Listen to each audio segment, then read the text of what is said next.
activation, you have the activation of transcription factors, which turns on the genes to produce those antibodies and cytokines. So those messenger RNAs are made.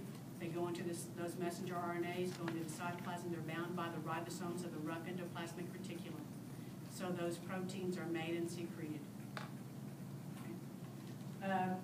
B cells, they divide 2 to 4 times every 24 hours for several days to form that clone.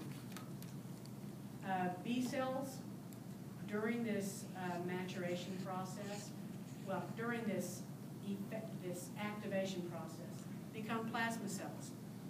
Plasma cells are huge. They have a lot of cytoplasm.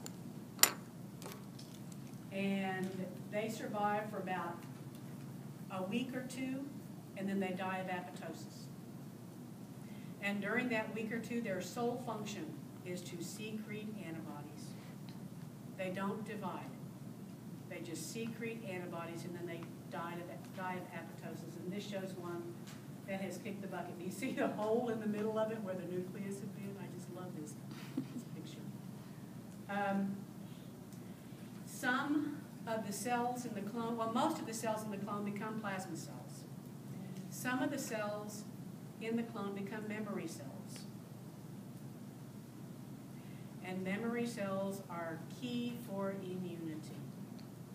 Memory cells hang around. They remain in the lymphoid tissue.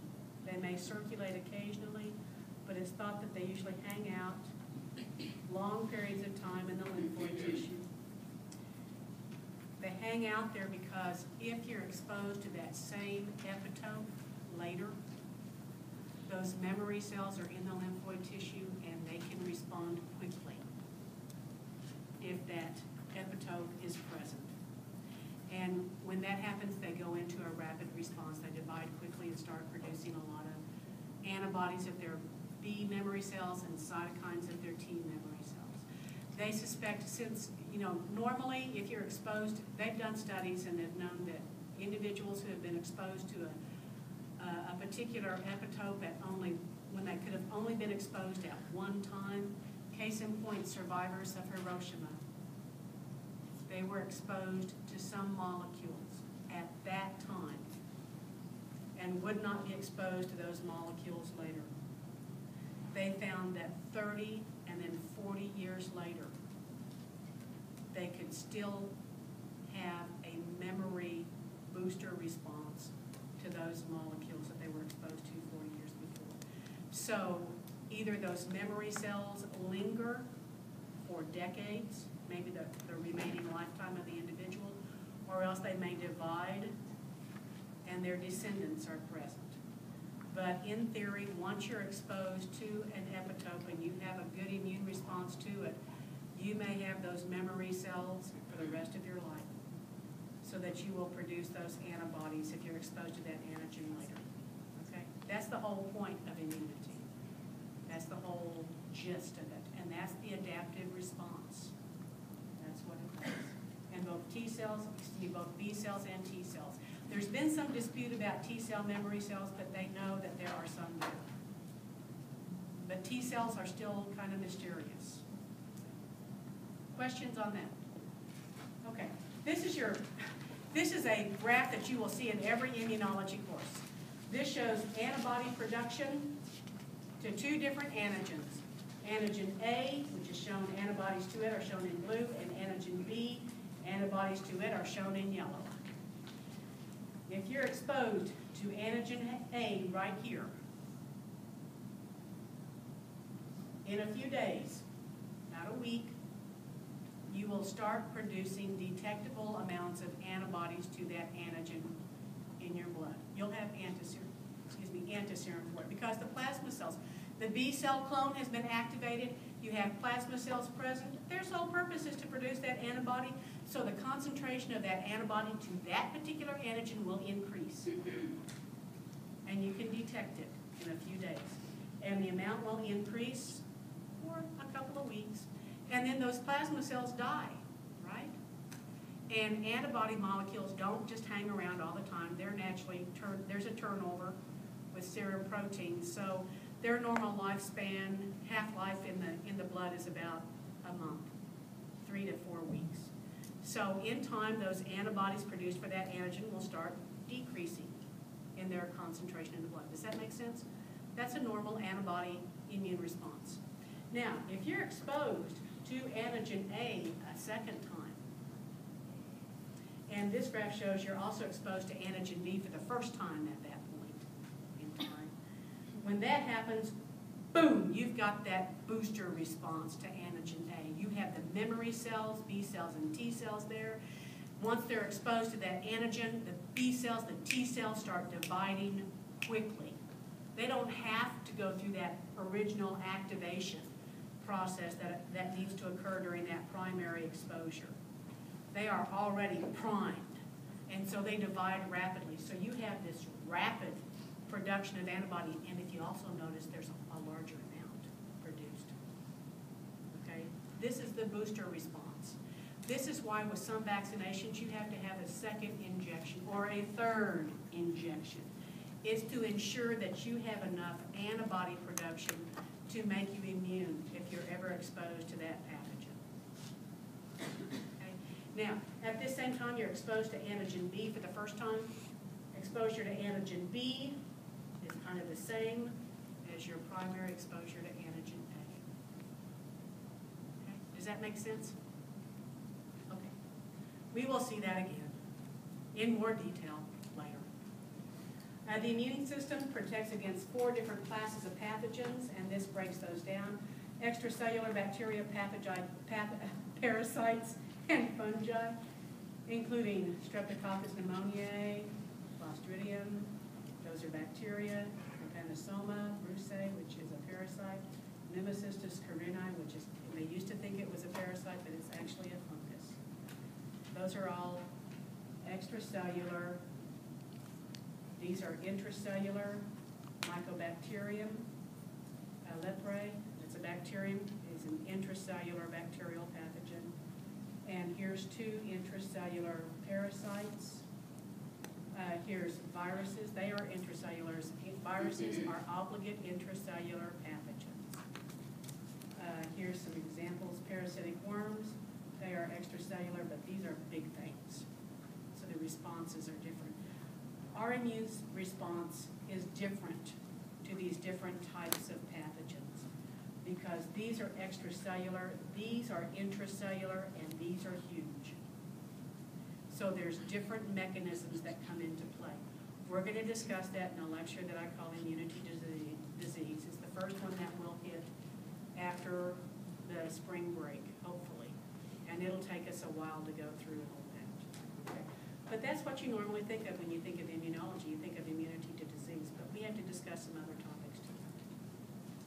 Antibodies enhance the immune response to bacterial pathogens. It does that in 3 different ways, and I'm just going to fly through this right now. Antibodies can bind to toxins and neutralize them. Antitoxin is antibody to toxins.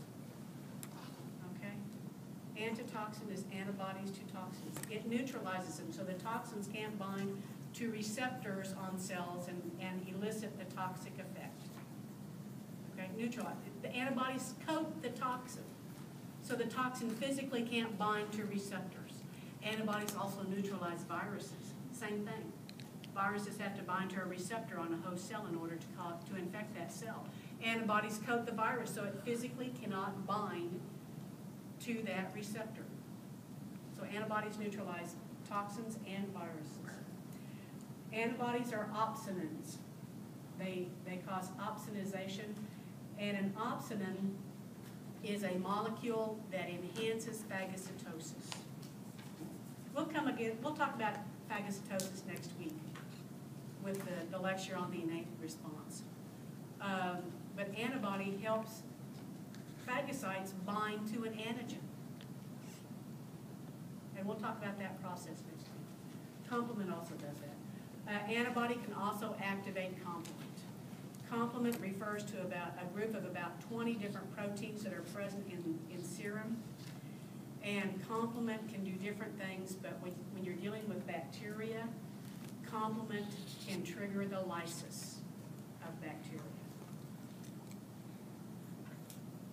Okay, so antibody binding those bacteria can help activate complement, which results in the lysis of the bacteria.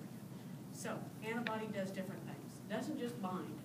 It activates other processes within the immune response. Some of them specific, but these are essentially innate. But antibodies are adaptive. Antibodies are part of the adaptive response because they are specific for the antigen. This shows the MHC molecules holding a processed peptide antigen. There's two different types of MHCs. MHC1 is present on all nucleated cells. So in humans, they aren't present on red blood cells. Okay, that's the big distinction. MHC class 2 structures are on all cells. Well, I'm sorry, I take that back. They're on the APCs. They are on the APCs. These bind to different types of T cells, as we'll find out. So MHC1 on all nucleated cells, and MHC2s on antigen-presenting cells. And this shows how those antigens, how bacterial antigens are processed. Just in a nutshell, if an antigen is exogenous, if it's produced outside of the cell, outside of the APC, then it has to be internalized, broken down, and then part of it, a peptide fragment, has to be expressed on the surface. Okay. If that happens, that's going to be on an MHC2 structure. We'll talk about that later. Don't worry about it. Some antigens that are expressed in an MHC1, well, if an antigen is expressed in an MHC1, those are endogenous antigens. Those are antigens that are made within that APC. Case in point, maybe an intracellular bacterial infection, intracellular viral infection, but it can also include proteins that are made by a tumor cell. So those are antigens that are made within that APC. That'll make more sense when we talk about that later. Okay, different types of T cells. Oh, unfortunately, there are different types of T cells. That's one mystery. There's probably several. The most important, well, the one we know the most about are the T helper cells. These have a CD4 marker on the surface. So red flag that. T helper cells have a CD4 marker. And that CD4 marker actually binds to the MHC on the APC. We'll talk about that later. T helper cells enhance the immune response. Helper. They help B cells become activated. They help with inflammation. They help other cells in the immune response. Okay, they secrete cytokines that enhance the immune response. TC cells are cytotoxic T cells. Cytotoxic, there's that term again. These are T cells that can bind to a cell, another cell, and kill it. These bind to other cells and kill them. We talked about that earlier with natural killer cells. Natural killer cells do that also, but natural killer cells are innate. These cytotoxic T cells are adaptive. They bind specifically to an antigen presented on the surface of that target cell. So they are more specific. Does that make sense? Natural killer cells, they bind to certain things, changes in carbohydrates, something. But these cytotoxic T cells use their TCR, and they are specific. They have a CD8 marker on the surface, which also binds to the MHC, to the exterior of it. But these bind to a target cell and trigger apoptosis. That cell's a goner. Natural killer cells and cytotoxic T cells like to bind to two types of target cells. cells that are infected